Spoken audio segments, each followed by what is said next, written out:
Thanks so much for tuning in to today's Drawing for Kids program brought to you by the Ann Arbor District Library and the Ann Arbor Art Center.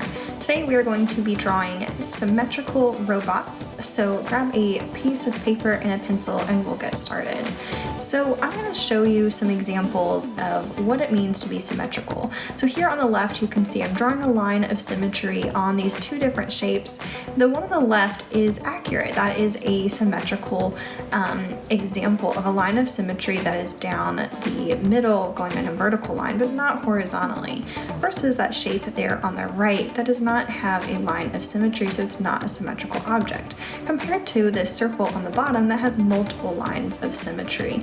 Because it's round, it's the same thing on all sides, so a vertical or a horizontal line of symmetry as well as diagonal lines of symmetry can work. This bunny, for example, is pretty much symmetrical versus this flower here.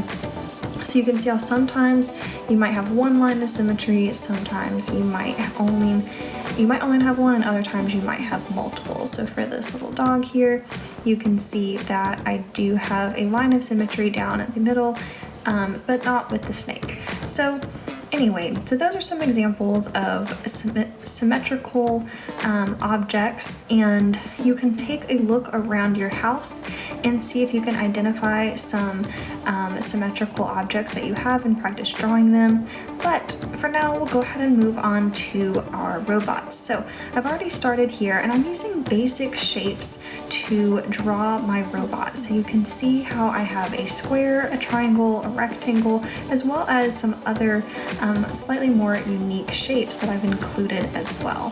So think about different things that can work for a robot, and make sure as you're drawing these shapes that you do the same thing on both sides. The whole point is that it's symmetrical. So you can think of gears, you can think of some kind of meters, other kind of materials that are reminiscent of a robot, and you can include those in your drawing.